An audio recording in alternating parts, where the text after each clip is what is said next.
നമസ്കാരം. സഹകാരി റേസ് പ്ലസിന്റെ പുതിയൊരു ക്ലാസ്സിലേക്ക് എല്ലാവർക്കും സ്വാഗതം. നമ്മൾ ഇന്ന് എന്താണ് പഠിക്കാൻ പോകുന്നതെന്ന് നോക്കിക്കഴിഞ്ഞാൽ നമ്മുടെ കേരള ജോഗ്രഫിക്കകത്ത് കേരളത്തിന്റെ അടിസ്ഥാന വിവരങ്ങൾ എന്ന് പറഞ്ഞിട്ടൊരു ടോപ്പിക്ക് നമുക്ക് പഠിക്കാനുണ്ട്. ഒരു 10th പ്രിലിംസിന് തയ്യാറെടുക്കുന്ന ഉദ്യോഗാർത്ഥി അല്ലെങ്കിൽ ഒരു LGS ലെവല് പ്രിപ്പയർ ചെയ്യുന്ന ഉദ്യോഗാർത്ഥി എന്നുള്ള നിലയിൽ നിങ്ങൾ മസ്റ്റായിട്ട് പഠിച്ചിരിക്കേണ്ട ഒരു ടോപ്പിക്കാണ് ഈ പറയുന്ന കേരളത്തിന്റെ അടിസ്ഥാന വിവരങ്ങൾ. എങ്ങനെയാണ് കേരളം രൂപീകരിക്കുന്നത്, എന്നാണ് കേരളം വന്നത്, അതേപോലെ കേരളത്തിലെ ജില്ലകൾ ഏതൊക്കെയാണ്, ജില്ലകളുമായി ബന്ധപ്പെട്ടിട്ടുള്ള സവിശേഷതകൾ, ഇങ്ങനെയുള്ള കുറേ ബേസിക് കാര്യങ്ങളാണ് ഈ ഒരു ചാപ്റ്ററിൻ്റെ അകത്ത് അല്ലെങ്കിൽ മൊഡ്യൂളിൻ്റെ അകത്ത് നമുക്ക് പഠിക്കാനായിട്ടുള്ളത്.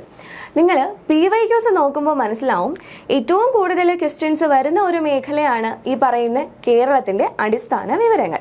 അപ്പോൾ നമുക്ക് മുന്നേ ഉള്ള പരീക്ഷകളിൽ ചോദിച്ചിട്ടുള്ള അടിസ്ഥാന വിവരങ്ങളുമായി ബന്ധപ്പെട്ടിട്ടുള്ള കുറച്ച് PYQs നോക്കിയാലോ? നോക്കിക്കേ, ഫസ്റ്റ് ക്വസ്റ്റ്യൻ തന്നെ നോക്കിക്കോ.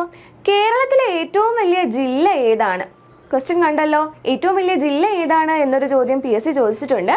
2020 മുതൽ 2025 വരെ PSC പല പരീക്ഷകളിലായിട്ട് ചോദിച്ചിട്ടുള്ള ക്വസ്റ്റ്യൻസ് ആണ് ഇതിൽ ഉൾപ്പെടുത്തിയിട്ടുള്ളത്. നോക്കിക്കോ, 2024 തന്നെ 2 പരീക്ഷകളിൽ ഈ ഒരു ചോദ്യം വന്നിട്ടുണ്ട്. അടുത്ത ചോദ്യം നോക്കിക്കേ, 1956 കേരളം രൂപീകരിക്കുന്ന സമയത്ത് എത്ര ജില്ലകൾ ഉണ്ടായിരുന്നു എന്നൊരു ചോദ്യവും PSC ചോദിച്ചിട്ടുണ്ട്. അടുത്ത ചോദ്യം നോക്കിക്കോ, കേരളത്തിന്റെ ഔദ്യോഗിക പക്ഷി ഏതാണ് എന്നൊരു ചോദ്യം ചോദിച്ചിട്ടുണ്ട്. അതേപോലെ തന്നെ കേരളത്തിലെ ആകെ ഗ്രാമപഞ്ചായത്തുകളുടെ എണ്ണം ചോദിച്ചിട്ടുണ്ട്. അടുത്ത ക്വസ്റ്റ്യൻ നോക്കിക്കേ, കേരളത്തിലെ ഏറ്റവും ചെറിയ ജില്ല ഏതാണ്? അതേപോലെ അടുത്ത ക്വസ്റ്റ്യൻ നോക്കിക്കോ, കേരളത്തിന്റെ വ്യാവസായിക തലസ്ഥാനം ഏതാണ്? അതേപോലെ കേരളത്തിലെ ഏത് ജില്ലയാണ് സമുദ്രവുമായോ മറ്റ് സംസ്ഥാനവുമായോ അതിർത്തി പങ്കിടാത്തത് എന്നൊരു ചോദ്യം വന്നിട്ടുണ്ട്. അതേപോലെ തന്നെ കേരളത്തിന്റെ സംസ്ഥാന ചിത്രശലഭം ചോദിച്ചിട്ടുണ്ട്. അതേപോലെ തന്നെ കേരളത്തിന്റെ മൊത്തം താലൂക്കുകളുടെ എണ്ണം എത്രയാണ് എന്നൊരു ചോദ്യവും PSC ചോദിച്ചിട്ടുണ്ട്. അപ്പോൾ നിങ്ങൾക്ക് മൊത്തത്തിലൊരു ഐഡിയ കിട്ടി കാണത്തില്ലേ? ഇത്രയും ക്വസ്റ്റ്യൻസ് നമ്മൾ ഇന്ന് പഠിക്കുന്ന പാഠഭാഗവുമായി ബന്ധപ്പെട്ടിട്ട് തന്നെ PSC ചോദിച്ചിട്ടുണ്ട്. അപ്പോൾ ഇനി നമുക്ക് എന്തൊക്കെയാണ് ഈ ഒരു ചാപ്റ്ററിൽ പഠിക്കാനുള്ളത് എന്ന് നോക്കാം. ആദ്യം തന്നെ നോക്കിക്കോ, ആദ്യം നമ്മൾ പറയുന്നത് ഇന്ത്യൻ ഉപഭൂഖണ്ഡത്തിൽ കേരളത്തിന്റെ സ്ഥാനം എവിടെയാണ് എന്നുള്ളതാണ് നമ്മൾ ആദ്യം പഠിക്കാനായിട്ട് പോകുന്നത്. ഓക്കെ, നോക്കിക്കോ, ഇന്ത്യൻ ഉപഭൂഖണ്ഡത്തിൽ കേരളത്തിന്റെ സ്ഥാനം എവിടെയാണെന്ന് ചോദിച്ചു കഴിഞ്ഞാൽ ഇന്ത്യയുടെ തെക്ക് പടിഞ്ഞാറായിട്ടാണ് ആരുടെ സ്ഥാനം? കേരളത്തിന്റെ സ്ഥാനം. അപ്പോൾ കേരളത്തിന്റെ സ്ഥാനം ഇന്ത്യൻ ഉപഭൂഖണ്ഡത്തിൽ എവിടെയാണ്? ഇന്ത്യയുടെ തെക്ക് പടിഞ്ഞാറാണ്. അപ്പോൾ ഇന്ത്യയുടെ തെക്ക് പടിഞ്ഞാറാണ് കേരളത്തിന്റെ സ്ഥാനം പറയുന്നത്. അടുത്ത പോയിന്റ് നോക്കിക്കോ, ഇന്ത്യയുടെ അക്ഷാംശ സ്ഥാനം പറയുന്നുണ്ട്. കേരളത്തിന്റെ അക്ഷാംശ സ്ഥാനം പറയുന്നുണ്ട്. എവിടെയാണ് കേരളത്തിന്റെ അക്ഷാംശ സ്ഥാനം പറയുന്നത്? നോക്കിക്കോടാ, 8 ഡിഗ്രി 17 മിനിറ്റ് 30 സെക്കൻഡ് വടക്ക്. എന്താണ്? 8 ഡിഗ്രി 17 മിനിറ്റ് 30 സെക്കൻഡ് വടക്ക് മുതൽ 12 ഡിഗ്രി 47 മിനിറ്റ് 40 സെക്കൻഡ് വടക്ക് വരെയാണ് കേരളത്തിന്റെ അക്ഷാംശ സ്ഥാനം. മറന്നു പോവാതെ ഉറപ്പായിട്ട് പഠിച്ചു വെക്കണം. ഇങ്ങനെ തന്നെ PSC ചോദിക്കാറുണ്ട്. എനിക്കറിയാം കുറച്ച് നമ്പേഴ്സാണ്, പഠിക്കാൻ കുറച്ച് ബുദ്ധിമുട്ടുള്ള കാര്യമാണ്. അപ്പോൾ നിങ്ങൾ എന്ത് ചെയ്യുക, കുറേ തവണ വായിച്ചിട്ട് എന്ത് ചെയ്യുക, അതൊന്ന് എഴുതി പഠിക്കുക. കുറച്ച് തവണ എഴുതുമ്പോഴത്തേനും ഇത് ഓട്ടോമാറ്റിക്കായിട്ട് നമ്മുടെ മനസ്സിലങ്ങ് പറഞ്ഞോളൂ. അപ്പോൾ എന്ത് ചെയ്യുക, പെട്ടെന്ന് തന്നെ ഒരു ബുക്കും പേപ്പറും പേനയൊക്കെ എടുത്തിട്ട് അങ്ങോട്ട് എഴുതി പഠിച്ചാൽ മതി കേട്ടോ. അപ്പോൾ ഇതെന്താണ്, ഇത് നിങ്ങളുടെ മനസ്സിൽ തന്നെ നിൽക്കും.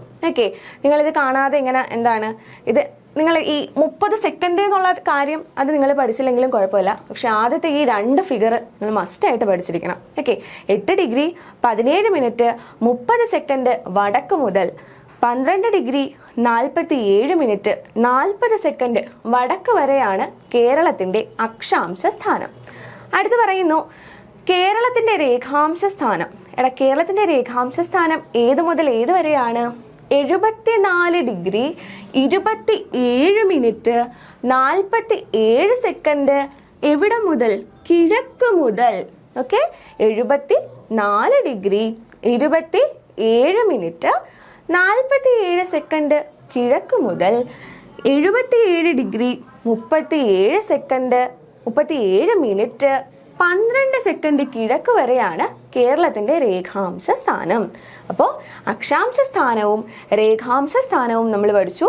അക്ഷാംശ സ്ഥാനം എവിടെയാണ്ടാ? നോക്കിക്കോ, 8 ഡിഗ്രി 17 മിനിറ്റ് 30 സെക്കൻഡ് വടക്ക് മുതൽ 12 ഡിഗ്രി 47 മിനിറ്റ് 40 സെക്കൻഡ് വടക്ക് വരെയും രേഖാംശ സ്ഥാനമാണെങ്കിൽ 74 ഡിഗ്രി 27 മിനിറ്റ് 47 സെക്കൻഡ് കിഴക്ക് മുതൽ 77 ഡിഗ്രി 37 മിനിറ്റ് 12 ഡിഗ്രി 12 സെക്കൻഡ് കിഴക്ക് വരെയാണ് എന്തിൻ്റെ കേരളത്തിൻ്റെ രേഖാംശ സ്ഥാനം പറയുന്നത്. ഓക്കെ അല്ലേടാ? അടുത്ത പോയിന്റ് നോക്കിക്കോ. വിസ്തീർണത്തിൽ സംസ്ഥാനങ്ങൾക്കിടയിൽ കേരളത്തിന്റെ സ്ഥാനം എത്രയാണെന്ന് ചോദിച്ചു കഴിഞ്ഞാൽ 21. ഓക്കെ, വിസ്തീർണത്തിന്റെ കാര്യത്തിൽ ബാക്കിയുള്ള സംസ്ഥാനങ്ങൾക്കിടയിൽ കേരളത്തിന്റെ സ്ഥാനം എത്രയാണ്? 21. നമുക്കറിയാം നമ്മുടെ ഇന്ത്യയിൽ എത്ര സംസ്ഥാനങ്ങളുണ്ട്? 28 സംസ്ഥാനങ്ങളുണ്ട്. ഈ 28 സംസ്ഥാനങ്ങൾക്കിടയിൽ നമ്മുടെ കേരളത്തിന് വിസ്തീർണത്തിന്റെ കാര്യത്തിൽ എത്രാമത്തെ സ്ഥാനമാണ് എന്ന് ചോദിച്ചു കഴിഞ്ഞാൽ നമുക്ക് പറയാൻ പറ്റും. എത്രയാണ്ടാ? 21. അപ്പോൾ ഈ പറഞ്ഞ കാര്യങ്ങൾ അത്രയും ക്ലിയർ അല്ലേടാ? നോക്കിക്കോ, അടുത്ത് എന്താ പഠിക്കാനുള്ളതെന്ന്. അടുത്ത് പറയുന്നു കേരളത്തിന്റെ വിസ്തീർണം. ഇമ്പോർട്ടൻ്റ് ആണ്, ഇതും PSC ചോദിക്കാറുണ്ട്. കേരളത്തിന്റെ വിസ്തീർണം എത്രയാണ്ടാ? 38,863 ചതുരശ്ര കിലോമീറ്റർ. ഇമ്പോർട്ടൻ്റ് ആണേ, പഠിച്ചു വെച്ചോ. 38,863 ചതുരശ്ര കിലോമീറ്റർ. എടാ, ഈ ഒരു ഫിഗർ പഠിക്കാൻ എളുപ്പമല്ലേ? ഇത് സ്റ്റാർട്ട് ചെയ്യുന്നത് 3-ലാണ്, അതുപോലെ അവസാനിക്കുന്നത് 3-ലാണ്. പിന്നെ ഉള്ളത് ഏതാ? 2 റിപ്പീറ്റ് ചെയ്യുന്നുണ്ട് അല്ലേ? എടാ, ഈ 3 കൂടെ കൂട്ടിയാൽ നമുക്ക് എത്ര കിട്ടും? 6 കിട്ടും അല്ലേ? അപ്പോൾ തുടങ്ങുന്നത് 3-ലാണ്, അവസാനിക്കുന്നതും 3-ലാണ്. ഇടയ്ക്ക് 2 8 ഉണ്ട്, 8 കഴിഞ്ഞിട്ട് ഒരു 6 ഉണ്ട്. ഓക്കെ, അങ്ങനെ പഠിക്കാന്നുള്ളവർ അങ്ങനെ പഠിക്കുക. അല്ലാത്തവർ എന്ത് ചെയ്യുക? ഇത് കാണാതെ അങ്ങ് പഠിക്കുക. കുറേ തവണ പറയുമ്പോഴത്തേക്ക് ഈ ഒരു ഫിഗർ നമ്മുടെ മനസ്സിൽ പതിയും. അപ്പോൾ എത്രയാണ്ടാ? 38,863 ചതുരശ്ര കിലോമീറ്റർ ആണ് നമ്മുടെ കേരളത്തിന്റെ വിസ്തീർണം പറയുന്നത്. ഇനി ഇത് എത്ര സ്ക്വയർ മൈലാണ് എന്ന് ചോദിച്ചു കഴിഞ്ഞാൽ 15,005. എത്ര സ്ക്വയർ മൈലാണ്? എത്ര സ്ക്വയർ മൈലാണെന്ന് ചോദിച്ചു കഴിഞ്ഞാൽ എത്രയാണ്ടാ? അത് 15,005. അപ്പോൾ നമ്മൾ പഠിച്ച പോയിന്റ് എന്തായിരുന്നു? കേരളത്തിന്റെ വിസ്തീർണം പറഞ്ഞു. എത്രയാണ്ടാ? 38,863 ചതുരശ്ര കിലോമീറ്റർ ആണെന്ന് പറഞ്ഞു. സ്ക്വയർ മൈലിൽ എത്രയാണെന്ന് ചോദിച്ചു കഴിഞ്ഞാൽ അത് 15,005 ആണെന്നും പറഞ്ഞു. അടുത്ത പോയിന്റ് നോക്കിക്കോ. അടുത്ത് പറയുന്നു ഇന്ത്യൻ യൂണിയന്റെ ആകെ വിസ്തൃതിയുടെ എത്ര ശതമാനമാണ് കേരളം? ഇന്ത്യൻ യൂണിയന്റെ ആകെ വിസ്തൃതിയിൽ നമ്മുടെ കേരളം എത്ര ശതമാനമാണ് എന്ന് ചോദിച്ചു കഴിഞ്ഞാൽ 1.18% ആണ്. 1.18% ഇന്ത്യൻ യൂണിയന്റെ ആകെ വിസ്തൃതിയിൽ കേരളം എത്ര ശതമാനമാണെന്ന് ചോദിച്ചു കഴിഞ്ഞാൽ നമ്മൾ പറയേണ്ട ആൻസർ എത്രയാണ്? 1.18% പോയിന്റ് ക്ലിയർ അല്ലേ? അടുത്ത് നോക്കിക്കോ, കേരളത്തിന്റെ തെക്ക് വടക്ക് ദൂരം. ഓക്കെ, കേരളത്തിന്റെ തെക്ക് വടക്ക് ദൂരം, അതായത് ഇത് കേരളത്തിന്റെ മാപ്പാണ്, ഇത് കേരളത്തിന്റെ തെക്കാണ്, ഇത് ഏതാണ്ടാ? കേരളത്തിന്റെ വടക്കാണ്. അപ്പോൾ ഇത് മുതൽ ഇതുവരെയുള്ള ദൂരം എത്രയാണ് എന്ന് ചോദിച്ചു കഴിഞ്ഞാൽ ഇപ്പൊ നമ്മുടെ കയ്യിൽ ആൻസർ ഉണ്ട്. എത്രയാണ്? 560 കിലോമീറ്റർ ആണ്. അപ്പോൾ 560 കിലോമീറ്റർ ആണ് കേരളത്തിന്റെ തെക്ക് വടക്ക് ദൂരം പറയുന്നത്. അടുത്ത പോയിന്റ് നോക്കിക്കോ, കേരളത്തിന്റെ കടൽ തീരത്തിന്റെ നീളം, അതായത് കേരളത്തിലുള്ള ആകെ കടൽ തീരത്തിന്റെ നീളം എത്രയാണെന്ന് ചോദിച്ചു കഴിഞ്ഞാൽ 580 കിലോമീറ്റർ ആണ്. ഓക്കെ, 590 എന്നൊരു ആൻസറും ഉണ്ട്. ഈ 590ഉം PSC എന്ത് ചെയ്തിട്ടുണ്ട്? ഉത്തരമായി എടുത്തിട്ടുണ്ട്. അതായത് മുന്നേ നടന്ന പരീക്ഷകളിൽ PSC 580 എടുത്തിട്ടുണ്ടായിരുന്നു. അതേപോലെ തന്നെ ഈ ഇടയ്ക്കൊക്കെ വന്നിട്ടുള്ള ചില പരീക്ഷകളിൽ PSC 590 ആൻസർ എടുത്തിട്ടുണ്ടായിരുന്നു. അപ്പോൾ നിങ്ങൾ ഈ 2 ഫിഗറും പഠിച്ചു വെച്ചേക്കുക. കേരളത്തിലെ കടൽ തീരത്തിന്റെ നീളം ചോദിച്ചു കഴിഞ്ഞാൽ 580 അല്ലെങ്കിൽ 590. 580 അല്ലെങ്കിൽ 590. അപ്പോൾ നമ്മൾ പറഞ്ഞ കാര്യങ്ങൾ എന്തൊക്കെയായിരുന്നു? കേരളത്തിന്റെ വിസ്തീർണം പറഞ്ഞോടാ. എത്രയാണ് കേരളത്തിന്റെ വിസ്തീർണം? 38,863 ചതുരശ്ര കിലോമീറ്റർ ആണ്. ഇത് മൈൽ കണക്കാണെങ്കിൽ എത്ര പറഞ്ഞു? 15,005 സ്ക്വയർ മൈലാണ് കേരളത്തിന്റെ വിസ്തീർണം എന്ന് പറഞ്ഞു. 1.18%. ക്വസ്റ്റ്യൻ എന്തായിരുന്നു? ഇന്ത്യൻ യൂണിയന്റെ ആകെ വിസ്തൃതിയുടെ എത്ര ശതമാനമാണ് കേരളം എന്ന് ചോദിച്ചു കഴിഞ്ഞാൽ നമ്മൾ എത്ര പറയണം? 1.18% കേരളത്തിന്റെ വിസ്തൃതി എന്ന് പറയുന്നത്. കേരളത്തിന്റെ തെക്ക് വടക്ക് നീളം പഠിച്ചു 560 കിലോമീറ്റർ. അങ്ങനെയാണെങ്കിൽ കേരളത്തിന്റെ കടൽ തീരത്തിന്റെ ദൈർഘ്യം അല്ലെങ്കിൽ നീളം ചോദിച്ചു കഴിഞ്ഞാൽ എത്രയാണ് ആൻസർ? 580 അല്ലെങ്കിൽ 590. ഇത്രയും കാര്യങ്ങൾ ക്ലിയർ അല്ലേടാ? അടുത്ത ഭാഗം പഠിക്കാം. കേരളവുമായി അതിർത്തി പങ്കിടുന്ന സംസ്ഥാനങ്ങൾ ഏതൊക്കെയാണ് എന്നാണ്. ഇവിടെ നോക്കിക്കേ, ഏതൊക്കെയാണ് കേരളവുമായി അതിർത്തി പങ്കിടുന്ന സംസ്ഥാനങ്ങൾ? തമിഴ്നാടും ഉണ്ട്, അതേപോലെ ആരും ഉണ്ട്, കർണാടകവും ഉണ്ട്. എടാ നോക്കിക്കോ, ഈ പറയുന്നത് ഇത് കേരളമാണ്. നിങ്ങൾ ഈ കാണുന്നത് കേരളമാണ്. അതേപോലെ ഇതെന്താണ്? ഇതെല്ലാം തമിഴ്നാടാണ്. ഇതെന്ന് പറയുന്നത് കർണാടകയാണ്. അതേപോലെ ഇത് ഇത്രയും എന്താണ്? ആന്ധ്രാപ്രദേശാണ്. എടാ ഈ മാപ്പ് നോക്കുമ്പോൾ നിങ്ങൾക്ക് മനസ്സിലാവും, നമ്മുടെ കേരളവുമായി അതിർത്തി പങ്കിടുന്ന സംസ്ഥാനങ്ങൾ ചോദിച്ചു കഴിഞ്ഞാൽ നമുക്ക് പറഞ്ഞുവിടേടാ, ദാ കിടക്കുന്നു തമിഴ്നാട്. അപ്പോൾ ഒന്നാമത്തെ സംസ്ഥാനം നമുക്ക് കിട്ടി. ഏതാണ്? കേരളവുമായി അതിർത്തി പങ്കിടുന്ന ഒരു സംസ്ഥാനം ഏതാണ്? അത് തമിഴ്നാടാണ്. എടാ നോക്കിക്കേ, രണ്ടാമത് പറയുന്നത് ഏതാണ്ടാ? കർണാടകയല്ലേ? അപ്പോൾ രണ്ടാമത്തെ സംസ്ഥാനം ഏതാണ്? കർണാടകയാണ്. അപ്പോൾ കേരളവുമായി അതിർത്തി പങ്കിടുന്ന രണ്ട് സംസ്ഥാനങ്ങൾ നമ്മൾ പഠിച്ചു, തമിഴ്നാടും കർണാടകയും. അടുത്ത് പറയുന്നത് ആന്ധ്രാപ്രദേശാണ്. ഈ ആന്ധ്രാപ്രദേശിന് കേരളവുമായി ഡയറക്റ്റ് ആയിട്ട് എന്തെങ്കിലും ബന്ധം ഉണ്ടാടാ? ഇല്ല. ഓക്കെ, അപ്പൊ ക്ലിയർ അല്ലേടാ? അപ്പൊ നമ്മൾ പറഞ്ഞത് എന്താണ്? കേരളവുമായി അതിർത്തി പങ്കിടുന്ന സംസ്ഥാനങ്ങൾ രണ്ടെണ്ണമാണ്. ഒന്ന് തമിഴ്നാട്, രണ്ടാമത്തേത് ഏതാണ്? കർണാടക. ഓക്കെ, അടുത്ത പോയിന്റ് നോക്കിക്കേ, കേരളത്തിന്റെ തെക്ക് കിഴക്ക് ഭാഗത്ത് സ്ഥിതി ചെയ്യുന്ന സംസ്ഥാനം ഏതാണ്? ഓക്കെ, എടാ ഇത് നോക്കിക്കോ, ശ്രദ്ധിച്ചോയേ. എടാ ഇതെന്ന് പറയുന്നത് എന്താണ്? ഇത് വടക്കാണ്, ഇത് തെക്കാണ്, ഇത് കിഴക്കാണ്, ഇത് പടിഞ്ഞാറാണ്. എടാ അപ്പോൾ തെക്ക്, വടക്ക്, കിഴക്ക്, പടിഞ്ഞാറ്. ഓക്കെ, എടാ ഇനി നോക്കിക്കോ, നമ്മളോട് ചോദിച്ചിരിക്കുന്ന ചോദ്യം എന്തുവാണ്? കേരളത്തിന്റെ തെക്ക് കിഴക്ക് ഭാഗത്ത് സ്ഥിതി ചെയ്യുന്ന സംസ്ഥാനം ഏതാണ് എന്നാണ്. ഓക്കെ, എടാ കേരളത്തിന്റെ തെക്ക് ഭാഗത്തായിട്ടാണ് ആര് സ്ഥിതി ചെയ്യുന്നത്? തമിഴ്നാട്. അതേപോലെ കേരളത്തിന്റെ കിഴക്ക് ഭാഗത്തും ആര് തന്നെയാണ്? തമിഴ്നാടല്ലേടാ? അപ്പൊ നമുക്ക് തെക്കേ അറ്റത്തെ സംസ്ഥാനം എന്ന് മാത്രം പറയാൻ പറ്റില്ല. തെക്ക് കിഴക്ക് ഭാഗത്തായി സ്ഥിതി ചെയ്യുന്ന സംസ്ഥാനം എന്തിന്റെ? കേരളത്തിന്റെ തെക്ക് കിഴക്ക് ഭാഗത്തായി സ്ഥിതി ചെയ്യുന്ന സംസ്ഥാനമാണ് ഏതെന്ന് പറയുന്നത്? തമിഴ്നാട് അല്ലേ? ഇത് കേരളമാണ്. കേരളത്തിന്റെ തെക്കെന്ന് പറയുന്നത് ഇതാണ്. അപ്പോൾ ആ ഭാഗത്താണ് ആര് സ്ഥിതി ചെയ്യുന്നത്? തമിഴ്നാട്. അതേപോലെ കേരളത്തിന്റെ കിഴക്ക് ഇതാണ്. കിഴക്കും ആര് തന്നെയാണ്? തമിഴ്നാടാണ്. അപ്പോൾ കേരളത്തിന്റെ തെക്ക് കിഴക്ക് ഭാഗത്തായിട്ട് സ്ഥിതി ചെയ്യുന്ന സംസ്ഥാനമാണ് ഏതെന്ന് പറയുന്നത്? നമ്മളിപ്പോൾ പറഞ്ഞ തമിഴ്നാട്. പോയിന്റ് ക്ലിയർ അല്ലേടാ? അപ്പൊ നമ്മൾ 2 പോയിന്റ്സ് ആണ് പഠിച്ചത്. ഏതൊക്കെയാണ്? നമ്മൾ ആദ്യം പറഞ്ഞു കേരളവുമായി അതിർത്തി പങ്കിടുന്ന സംസ്ഥാനങ്ങൾ 2 നമ്മൾ പഠിച്ചു, തമിഴ്നാടും കർണാടകയും. അതേപോലെ കേരളത്തിന്റെ തെക്ക് കിഴക്ക് ഭാഗത്തായിട്ട് സ്ഥിതി ചെയ്യുന്ന സംസ്ഥാനമാണ് ഇത്? തമിഴ്നാട്. അടുത്ത് നോക്കിക്കേ, കേരളവുമായി ഏറ്റവും കൂടുതൽ അതിർത്തി പങ്കിടുന്ന സംസ്ഥാനം ഏത് തന്നെയാണ്ടാ? തമിഴ്നാടാണ്. നമ്മൾ നേരത്തെ അടയാളപ്പെടുത്തിയപ്പോൾ കണ്ടായിരുന്നല്ലോ നിങ്ങൾ, ഏറ്റവും കൂടുതൽ എന്താണ് അതിർത്തി പങ്കിടുന്നത് ആരുമായിട്ടാണ്? തമിഴ്നാടുമായിട്ടാണ്. അപ്പോൾ കേരളം ഏറ്റവും കൂടുതൽ അതിർത്തി പങ്കിടുന്ന സംസ്ഥാനം ചോദിച്ചു കഴിഞ്ഞാൽ ആൻസർ ഏതാണ്ടാ? തമിഴ്നാടാണ്. ഓക്കെ അല്ലേ? അടുത്ത പോയിന്റ് നോക്കിക്കോ, കേരളത്തിന്റെ കിഴക്ക് ഭാഗത്ത് സ്ഥിതി ചെയ്യുന്ന മലനിരയാണ് ചോദിക്കുന്നതെങ്കിൽ ആൻസർ ഏതാണ്ടാ? പശ്ചിമഘട്ടം. ഓക്കെ അല്ലേ? കേരളത്തിന്റെ കിഴക്ക് ഭാഗത്തായി സ്ഥിതി ചെയ്യുന്ന മലനിര ഏതാണെന്ന് ചോദിച്ചു കഴിഞ്ഞാൽ ആൻസർ ഏതാണ്ടാ? പശ്ചിമഘട്ടമാണ്. ക്ലിയർ അല്ലേ? നമുക്കിനി അടുത്ത പോയിന്റ് പഠിക്കാം. എടാ ഇവിടെ ശ്രദ്ധിച്ചോ, അപ്പോൾ കേരളത്തിന്റെ വടക്ക് ഭാഗത്ത് സ്ഥിതി ചെയ്യുന്ന സംസ്ഥാനം ചോദിച്ചു കഴിഞ്ഞാൽ അതിന്റെ ആൻസർ ഏതാണ്? കർണാടകയാണ്. പഠിച്ചു വെച്ചോ, വടക്ക് ഭാഗത്ത് ഏതാണ്? കർണാടകയാണ്. തെക്ക് ഭാഗത്ത് അല്ലെങ്കിൽ തെക്ക് കിഴക്ക് ഭാഗത്ത് ആരാണ്? തമിഴ്നാടാണ്. അപ്പോൾ കേരളത്തിന്റെ വടക്ക് ഭാഗത്തായി സ്ഥിതി ചെയ്യുന്ന സംസ്ഥാനം കർണാടക, തെക്ക് ഭാഗത്തായി അല്ലെങ്കിൽ തെക്ക് കിഴക്ക് ഭാഗത്തായി സ്ഥിതി ചെയ്യുന്ന സംസ്ഥാനം തമിഴ്നാടാണ്. അതേപോലെ കേരളത്തിന്റെ പടിഞ്ഞാറ് ഭാഗത്തായിട്ട് സ്ഥിതി ചെയ്യുന്നത് ആരാണ്ട? അറബിക്കടലും മാഹിയുമാണ്. കേരളത്തിന്റെ പടിഞ്ഞാറ് ഭാഗത്ത് ഏതൊക്കെയുണ്ട്? അറബിക്കടലും മാഹിയും ഉണ്ട്.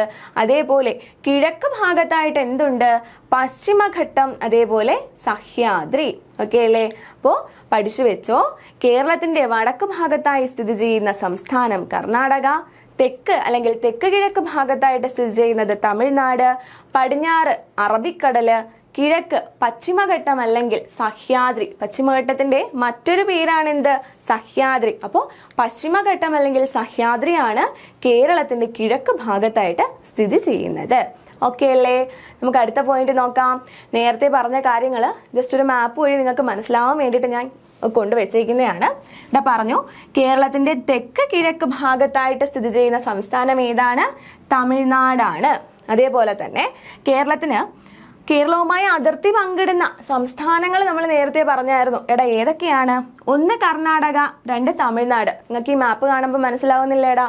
അതേപോലെ കേരളത്തിന് ഏറ്റവും കൂടുതൽ അതിർത്തി പങ്കിടുന്നത്, കേരളവുമായി ഏറ്റവും കൂടുതൽ അതിർത്തി പങ്കിടുന്ന സംസ്ഥാനം ചോദിച്ചു കഴിഞ്ഞാൽ ഏതാണ്? തമിഴ്നാടാണ്.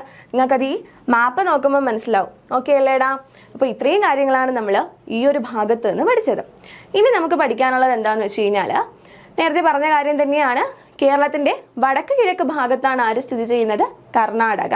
അപ്പോൾ വടക്ക് ഭാഗത്ത് സ്ഥിതി ചെയ്യുന്ന സംസ്ഥാനം അല്ലെങ്കിൽ വടക്ക് കിഴക്ക് ഭാഗത്ത് സ്ഥിതി ചെയ്യുന്ന സംസ്ഥാനം ചോദിച്ചു കഴിഞ്ഞാൽ കർണാടകയാണ്. കേരളത്തിന്റെ തെക്കു ഭാഗത്ത് സ്ഥിതി ചെയ്യുന്ന സംസ്ഥാനം അല്ലെങ്കിൽ തെക്കു കിഴക്ക് ഭാഗത്ത് സ്ഥിതി ചെയ്യുന്ന സംസ്ഥാനം ഏതാണെന്ന് ചോദിച്ചു കഴിഞ്ഞാൽ ആൻസർ ഇതാണ്, തമിഴ്നാടാണ്. അടുത്ത പോയിന്റ് നോക്കിക്കേ. മറ്റ് സംസ്ഥാനങ്ങളുമായി അതിർത്തി പങ്കിടാത്ത കേരളത്തിലെ ജില്ലകൾ. ഈ പറയുന്ന 3 ജില്ലകൾ മറ്റ് സംസ്ഥാനങ്ങളുമായിട്ടൊന്നും അതിർത്തി പങ്കിടുന്നില്ല. ഏതൊക്കെയാണ്ട? ആലപ്പുഴ, കോട്ടയം, എറണാകുളം. ആലപ്പുഴ, കോട്ടയം, എറണാകുളം. ഈ 3 ജില്ലകളും മറ്റ് സംസ്ഥാനങ്ങളുമായി എന്ത് പങ്കിടുന്നില്ല? അതിർത്തി പങ്കിടുന്നില്ല. അടുത്ത പോയിന്റ് നോക്കിക്കോ. തമിഴ്നാട്, കർണാടക എന്നീ സംസ്ഥാനങ്ങളുമായി അതിർത്തി പങ്കിടുന്ന കേരളത്തിലെ ഏക ജില്ലയാണ് ഇത്? വയനാട്. അപ്പോൾ തമിഴ്നാടുമായും കർണാടകയായും അതിർത്തി പങ്കിടുന്ന കേരളത്തിലെ ഏക ജില്ല ചോദിച്ചു കഴിഞ്ഞാൽ ഏതാണ്? അത് വയനാടാണ്. വയനാട് ആരൊക്കെ തമ്മിലാണ് അതിർത്തി പങ്കിടുന്നത്? തമിഴ്നാടുമായും അതേപോലെ കർണാടകയുമായും. പോയിന്റ് ക്ലിയർ അല്ലേ? അടുത്ത് നോക്കിക്കോ. തമിഴ്നാട്, കർണാടക എന്നീ സംസ്ഥാനങ്ങളുമായി അതിർത്തി പങ്കിടുന്ന ജില്ല നമ്മൾ പഠിച്ചു, വയനാടാണ്. എന്നാൽ തമിഴ്നാട്, കർണാടക എന്നീ സംസ്ഥാനങ്ങളുമായി അതിർത്തി പങ്കിടുന്ന താലൂക്ക് ഏതാണ് എന്ന് ചോദിച്ചു കഴിഞ്ഞാൽ ആൻസർ ഇതാണ്, സുൽത്താൻ ബത്തേരി. ഓക്കെ അല്ലേ? അപ്പോൾ തമിഴ്നാടും കർണാടകയുമായിട്ട് അതിർത്തി പങ്കിടുന്ന കേരളത്തിലെ ഒരേ ഒരു താലൂക്ക് ഏതാണ്? അത് സുൽത്താൻ ബത്തേരിയാണ്. അടുത്ത പോയിന്റ് നോക്കിക്കോ. തമിഴ്നാടും കർണാടകയുമായി അതിർത്തി പങ്കിടുന്ന കേരളത്തിലെ ഒരേ ഒരു ഗ്രാമപഞ്ചായത്ത് ഏതാണ്? അത് നൂൽപ്പുഴയാണ്. ഓക്കെ അല്ലേ? അപ്പോൾ 3 പോയിന്റ് ക്ലിയർ അല്ലേടാ? തമിഴ്നാട്, കർണാടക എന്നിവയുമായി അതിർത്തി പങ്കിടുന്ന കേരളത്തിലെ ഒരേ ഒരു ജില്ല ചോദിച്ചു കഴിഞ്ഞാൽ ഏതാണ്? അത് വയനാടാണ്. ഒരേ ഒരു താലൂക്ക് ചോദിച്ചു കഴിഞ്ഞാൽ ഏതാണ്? സുൽത്താൻ ബത്തേരിയാണ്. ഒരേ ഒരു പഞ്ചായത്ത് ഏതാണെന്ന് ചോദിച്ചു കഴിഞ്ഞാൽ ആൻസർ ഏതാണ്? നൂൽപ്പുഴയാണ്. ക്ലിയർ അല്ലേ? അടുത്ത് നോക്കിക്കോ. അടുത്ത് പറയുന്നു തമിഴ്നാട്, കർണാടക എന്നിവയുമായി അതിർത്തി പങ്കിടുന്ന ഗ്രാമം ചോദിച്ചു കഴിഞ്ഞാൽ അത് ഏതാണ്? മുത്തങ്ങ. ഓക്കെ, അപ്പോൾ 4 പോയിന്റ്സ് ആണ് നമ്മൾ പഠിച്ചത്. നമ്മൾ ആദ്യം പറഞ്ഞു തമിഴ്നാട്, കർണാടക എന്നിവയുമായി അതിർത്തി പങ്കിടുന്ന കേരളത്തിലെ ഒരേ ഒരു ജില്ലയാണ് ഇത്? വയനാട്. അത് കഴിഞ്ഞ് നമ്മൾ പറഞ്ഞു ഒരേ ഒരു താലൂക്ക് ഏതാണ്ടാ? സുൽത്താൻ ബത്തേരിയാണ്. അത് കഴിഞ്ഞിട്ട് പറഞ്ഞു ഒരേ ഒരു പഞ്ചായത്ത് ഏതാണ്? നൂൽപ്പുഴയാണ്. പിന്നെ നമ്മൾ പറഞ്ഞത് ഒരേ ഒരു ഗ്രാമമാണ്. ഗ്രാമത്തിന്റെ പേര് പറഞ്ഞു, എന്താണ്? മുത്തങ്ങ. ഓക്കെ അല്ലേ? അടുത്ത് പറയുന്ന പോയിന്റ് നോക്കിക്കേ. കർണാടകയുമായി അതിർത്തി പങ്കിടുന്ന കേരളത്തിലെ ജില്ലകൾ ഏതൊക്കെയാണെന്ന് ചോദിച്ചു കഴിഞ്ഞാൽ കാസർഗോഡ്, കണ്ണൂർ, വയനാട്. അപ്പോൾ കർണാടകയുമായി അതിർത്തി പങ്കിടുന്ന കേരളത്തിലെ ജില്ലകൾ ചോദിച്ചു കഴിഞ്ഞാൽ കാസർഗോഡുണ്ട്, കണ്ണൂരുണ്ട്, വയനാടുണ്ട്. അപ്പോൾ തമിഴ്നാടും കർണാടകയുമായി അതിർത്തി പങ്കിടുന്ന കേരളത്തിലെ ഒരേ ഒരു ജില്ല ചോദിച്ചു കഴിഞ്ഞാൽ ആൻസർ ഏതാണ്? വയനാടാണ്. ഒരേ ഒരു താലൂക്ക് ഏതാണ്? അത് സുൽത്താൻ ബത്തേരിയാണ്. ഒരേ ഒരു പഞ്ചായത്ത് ഏതാണ്? നൂൽപ്പുഴയാണ്. ഒരേ ഒരു ഗ്രാമം ഏതാണ്? അത് മുത്തങ്ങയാണ്. അത് കഴിഞ്ഞിട്ട് നമ്മൾ പറഞ്ഞു കർണാടകയുമായി അതിർത്തി പങ്കിടുന്ന കേരളത്തിലെ ജില്ലകൾ 3 എണ്ണം ഉണ്ട്. കാസർഗോഡ്, കണ്ണൂര്, വയനാട്. കാസർഗോഡ്, കണ്ണൂര്, വയനാട്. ഈ 3 ജില്ലകളാണ് കർണാടകയുമായി അതിർത്തി പങ്കിടുന്ന കേരളത്തിലെ ജില്ലകൾ. അടുത്ത് നോക്കിക്കോ. അടുത്ത് പറയുന്നു സമുദ്രാതിർത്തി ഇല്ലാത്തതും മറ്റ് സംസ്ഥാനങ്ങളുമായി അതിർത്തി പങ്കിടാത്തതും കേരളത്തിലെ ജില്ലകളാൽ മാത്രം ചുറ്റപ്പെട്ടതുമായ കേരളത്തിലെ ജില്ലയാണ് ഏത്? കോട്ടയം. അപ്പോൾ കോട്ടയത്തിന്റെ ക്വസ്റ്റ്യൻ എന്തായിരുന്നടാ? അതിർത്തി എന്താണ്? സമുദ്ര അതിർത്തി ഇല്ല. എന്തില്ല? സമുദ്ര അതിർത്തി ഇല്ല. അതേപോലെ മറ്റ് സംസ്ഥാനങ്ങളുമായി അതിർത്തി പങ്കിടുന്നില്ല. കേരളത്തിലെ ജില്ലകളാൽ മാത്രം ചുറ്റപ്പെട്ടതുമായിട്ടുള്ള ജില്ലയാണ് ഏതെന്ന് പറയുന്നത്? കോട്ടയം. പോയിന്റ് വ്യക്തമല്ലേ? അടുത്ത് നോക്കിക്കേ, അടുത്ത് പറയുന്നു കേരളത്തിൽ സ്ഥിതി ചെയ്യുന്ന കേന്ദ്രഭരണ പ്രദേശത്തിന്റെ ഒരു ഭാഗമാണ് മാഹി. അപ്പോൾ പുതുച്ചേരി എന്ന് പറയുന്നത് ഒരു കേന്ദ്രഭരണ പ്രദേശമാണ്. ഈ പുതുച്ചേരിയുടെ ഒരു ഭാഗമാണ് മാഹി എന്ന് പറയുന്നത്. ഈ മാഹി സ്ഥിതി ചെയ്യുന്നത് എവിടെയാണ്ടാ? നമ്മുടെ കേരളത്തിലാണ്. അപ്പോൾ കേരളത്തിൽ സ്ഥിതി ചെയ്യുന്ന കേന്ദ്രഭരണ പ്രദേശത്തിന്റെ ഒരു ഭാഗമാണ് ഏത്? മാഹി എന്ന് പറയുന്നത്. ഏത് കേന്ദ്രഭരണ പ്രദേശത്തിന്റെ ഭാഗമാണ് മാഹി? പുതുച്ചേരിയാണ്. ആ പോയിന്റും വ്യക്തമാണെന്ന് വിശ്വസിക്കുന്നു. അടുത്ത് നോക്കാം. അടുത്ത പോയിന്റ് പറയുന്നു കേരള സംസ്ഥാനം നിലവിൽ വന്നത്. എല്ലാവർക്കും അറിയായിരിക്കും. എന്നാണ്ടാ നമ്മുടെ കേരളം രൂപീകൃതമാകുന്നത്? 1956 നവംബർ 1-നാണ്. പോയിന്റ് ക്ലിയർ അല്ലേ? 56 നവംബർ 1-ന് എന്ത് ചെയ്യുന്നു? നമ്മുടെ കേരള സംസ്ഥാനം രൂപം കൊള്ളുന്നു. അപ്പോൾ നമ്മുടെ കേരളം രൂപം കൊണ്ട സമയത്ത് നമ്മൾ ഈ കാണുന്ന 14 ജില്ലകളും ഉണ്ടായിരുന്നോ എന്ന് ചോദിച്ചു കഴിഞ്ഞാൽ ഇല്ല. കേരളം രൂപീകരിക്കുന്ന സമയത്ത് എത്ര ജില്ലകൾ ഉണ്ടായിരുന്നു എന്ന് ചോദിച്ചു കഴിഞ്ഞാൽ 5 ജില്ലകൾ. ഓക്കെ, 1956 കേരളം രൂപീകരിക്കുന്ന സമയത്ത് എത്ര ജില്ലകൾ ഉണ്ടായിരുന്നു? 5 ജില്ലകളാണേ. നോക്കിക്കോ ഏതൊക്കെയാണ് ആ ജില്ലകളെന്ന്. ഒന്നാമത്തെ ജില്ല നമുക്കറിയാം, ഏതാണ്? ഇവിടെ തിരുവനന്തപുരം. ഒന്നാമത്തെ ജില്ല ഏതാണ്? തിരുവനന്തപുരം. രണ്ടാമത്തെ ജില്ല നോക്കിക്കോ, കൊല്ലം. രണ്ടാമത്തെ ജില്ല ഏതാണ്ടാ? കൊല്ലമാണ്. അടുത്ത് പറയുന്നു കോട്ടയം. അടുത്ത ജില്ല ഏതാണ്? കോട്ടയം. അത് കഴിഞ്ഞ് പറയുന്നു തൃശ്ശൂർ. അടുത്ത ജില്ല ഏതാണ്? തൃശ്ശൂരാണ്. അത് കഴിഞ്ഞ് പറയുന്നു മലബാർ. അത് കഴിഞ്ഞുള്ള ജില്ല ഏതാണ്ടാ? മലബാറാണ്. അപ്പോൾ 1956 കേരളം രൂപീകരിക്കുന്ന സമയത്ത് എത്ര ജില്ലകളാണ് നിലവിലുണ്ടായിരുന്നത് എന്ന് ചോദിച്ചു കഴിഞ്ഞാൽ ഇപ്പം നമുക്ക് ആൻസർ ഉണ്ട്. 5 ജില്ലകൾ ഉണ്ടായിരുന്നു. ഏതൊക്കെയാണ് 5 ജില്ലകൾ? തിരുവനന്തപുരം, കൊല്ലം, കോട്ടയം, തൃശ്ശൂർ, മലബാർ. തിരുവനന്തപുരം, കൊല്ലം, കോട്ടയം, തൃശ്ശൂർ, മലബാർ. തിരുവനന്തപുരം, കൊല്ലം, കോട്ടയം, തൃശ്ശൂർ, മലബാർ. ഈ 5 ജില്ലകളാണ് കേരളം രൂപീകരിക്കുന്ന സമയത്ത് ഉണ്ടായിരുന്ന 5 ജില്ലകൾ. ഓക്കെ അല്ലേടാ? നമുക്ക് അടുത്ത സ്ലൈഡിലോട്ട് പോവാം. എടാ, അടുത്ത പോയിന്റ് എന്ന് പറയുന്നത് നമ്മുടെ കേരളത്തിലെ ജനസംഖ്യയാണ്.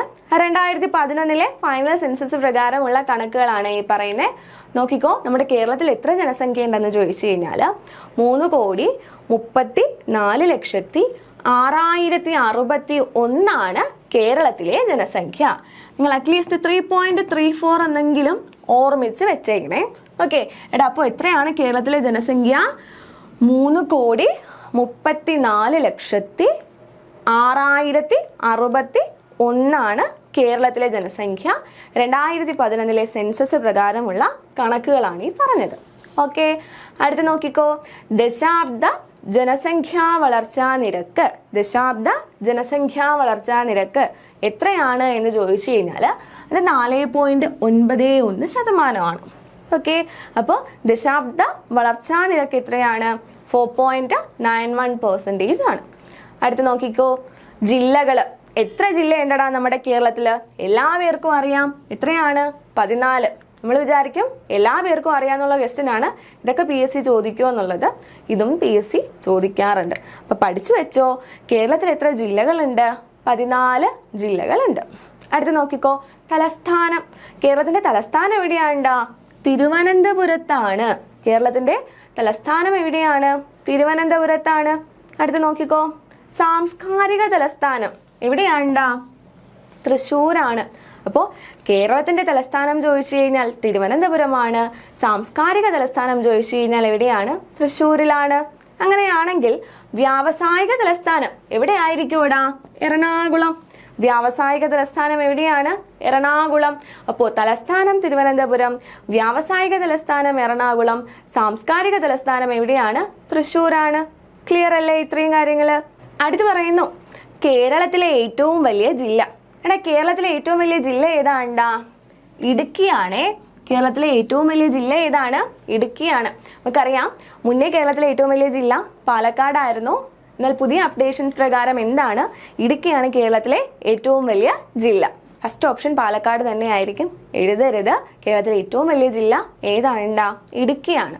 അടുത്ത് നോക്കിക്കോ, ഇടുക്കി ജില്ലയിലെ ഇടമലക്കുടി ആദിവാസി പഞ്ചായത്തിൻ്റെയും റവന്യൂ രേഖകളിൽ എറണാകുളം ജില്ലയിലെ കുട്ടമ്പുഴ വില്ലേജിൻ്റെയും ഭാഗമായിരുന്ന 12,718.505 ഹെക്ടർ ഭരണ സൗകര്യത്തിനായി ഇടമലക്കുടിയിലോട്ട് ചേർത്തതോടുകൂടിയാണ് ഇടുക്കി ഒന്നാമതായത്. ഓക്കെ, എടാ അപ്പൊ എന്താണ് ഇതിൽ പറയുന്നത്? ഇടുക്കി ജില്ലയിലെ ഇടമലക്കുടി ആദിവാസി പഞ്ചായത്തിന്റെയും അതേപോലെ തന്നെ റവന്യൂ രേഖകളിൽ എറണാകുളം ജില്ലയുടെ കുട്ടമ്പുഴ വില്ലേജിന്റെയും ഭാഗമായിരുന്ന എത്ര ഹെക്ടർ? 12,718.505 ഹെക്ടർ ഭരണ സൗകര്യത്തിന് വേണ്ടി എന്ത് ചെയ്തു? ഇടമലക്കുടി വില്ലേജിനോടൊപ്പം ചേർത്തു. അങ്ങനെയാണ് എന്ത് ചെയ്യുന്നത്? നമ്മുടെ ഇടുക്കി വലിപ്പത്തിൽ എന്താവുന്നത്? ഒന്നാം സ്ഥാനത്ത് എത്തുന്നത്. ഈ ഒരു കാര്യം ഓർമ്മിച്ച് വെച്ചേക്കണേ. അത് കഴിഞ്ഞിട്ട് പറയുന്നു, ഇടുക്കിയുടെ ആകെ വിസ്തീർണം. നിലവിൽ ഇടുക്കിയുടെ വിസ്തീർണം ചോദിച്ചു കഴിഞ്ഞാൽ 4,612 ചതുരശ്ര കിലോമീറ്റർ ആണ്. നിലവിൽ ഇടുക്കിയുടെ വിസ്തീർണം എത്രയാണ്? 4,612 ചതുരശ്ര കിലോമീറ്റർ ആണ്. മുമ്പ് ഇത് എത്രയായിരുന്നു? 4,358 ആയിരുന്നു. ഓക്കെ, അപ്പോൾ 4,358 ആയിരുന്നു മുന്നേ ഇടുക്കിയുടെ വിസ്തീർണം. എന്നാൽ നിലവിൽ ഇത് എത്രയാണ്? 4,612 ചതുരശ്ര കിലോമീറ്റർ ആണ്. ഓക്കെ, അടുത്ത പോയിന്റ് നോക്കിക്കോ. രണ്ടാം സ്ഥാനത്താണ് പാലക്കാട്, അല്ലേ? പാലക്കാട് എത്രയായിരുന്നു? പാലക്കാടായിരുന്നു ആദ്യം. ഇപ്പൊ പാലക്കാടിന്റെ ആകെ വിസ്തീർണം എത്രയാണ്ടാ? 4,482 ചതുരശ്ര കിലോമീറ്റർ ആണ്. ഓക്കെ, പാലക്കാടിന്റെ ആകെ വിസ്തീർണം എത്രയാണ്? 4,482 ചതുരശ്ര കിലോമീറ്റർ ആണ്. നോക്കിക്കോ, വിസ്തീർണത്തിൽ എറണാകുളത്തിന്റെ സ്ഥാനം ചോദിച്ചു കഴിഞ്ഞാൽ എത്രയാണ്? 5 ആണ്. ഓക്കെ, വിസ്തീർണത്തിൽ എറണാകുളത്തിന്റെ സ്ഥാനം എത്രയാണ്ടാ? 5 ആണ്. ചില ഔദ്യോഗിക രേഖകളിലൊക്കെ 6 ആണെന്നും പറയുന്നുണ്ട്. നിങ്ങൾ ജസ്റ്റ് 5 ആലോചിച്ച് വെച്ചേക്കുക. വിസ്തീർണത്തിൽ എറണാകുളത്തിന്റെ സ്ഥാനം എത്രയാണ്ടാ? 5 ആണ്. അടുത്ത എറണാകുളത്തിന്റെ പുതിയ വിസ്തീർണം ചോദിച്ചു കഴിഞ്ഞാൽ 2,924 ചതുരശ്ര കിലോമീറ്റർ ആണ്. പഴയത് എത്രയായിരുന്നു? 3,068 ചതുരശ്ര കിലോമീറ്റർ ആയിരുന്നു. ഓക്കെ, അപ്പൊ നിലവിലെ എറണാകുളം ജില്ലയുടെ വിസ്തീർണം ചോദിച്ചു കഴിഞ്ഞാൽ 2,924 ചതുരശ്ര കിലോമീറ്റർ ആണ്. ക്ലിയർ അല്ലേ? അടുത്ത് നോക്കിക്കോ, 4ാം സ്ഥാനത്തുള്ളത് ആരാണ്? തൃശ്ശൂരാണ്. 4ാം സ്ഥാനത്ത് ആരാണ്? തൃശ്ശൂരാണ്. ഓക്കെ, 4ാം സ്ഥാനത്ത് ആരാണ്ടാ? തൃശ്ശൂരാണ്. അടുത്ത് നോക്കിക്കോ, 1997 മുന്നേ ഇടുക്കി ആയിരുന്നു 1ാം സ്ഥാനത്ത്. എന്നാൽ 1997 ജനുവരി 1 ദേവികുളം താലൂക്കിൽ നിന്ന് കുട്ടമ്പുഴ വില്ലേജ് എറണാകുളത്തെ കോതമംഗലം താലൂക്കിലോട്ട് ചേർത്തതോടെയാണ് ഇടുക്കി 2ാം സ്ഥാനത്ത് എത്തുന്നത്. ഓർത്തിരിക്കുക, 1997 മുൻപ് ഇടുക്കി ആയിരുന്നു 1ാം സ്ഥാനത്ത്. എന്നാൽ 1997 ജനുവരി 1 ദേവികുളം താലൂക്കിൽ നിന്ന് ഏത് വില്ലേജിനെ? കുട്ടമ്പുഴ വില്ലേജിനെ എറണാകുളത്തെ കോതമംഗലം താലൂക്കിലോട്ട് ചേർത്തതോടുകൂടി ഇടുക്കി എന്ത് ചെയ്തു? ആ സമയത്ത് 2ാം സ്ഥാനത്തോട്ട് പോയി. അപ്പോൾ എടാ, മുന്നേ പാലക്കാടായിരുന്നു 1ാം സ്ഥാനത്ത്. നിലവിൽ ആരാണ്? നിലവിൽ കേരളത്തിലെ ഏറ്റവും വലിയ ജില്ല ഏതാണ്? ഇടുക്കിയാണ്. എന്തുകൊണ്ടാണ് ഇടുക്കി 1ാം സ്ഥാനത്തായത് എന്നുള്ള കാര്യം നമ്മൾ ആദ്യം പറഞ്ഞിട്ടുണ്ടായിരുന്നു. ആ കാര്യം ഒന്ന് ഓർമ്മിച്ച് വെച്ചേക്കാം. ഓക്കെ, അടുത്ത പോയിന്റ് നോക്കിക്കോ.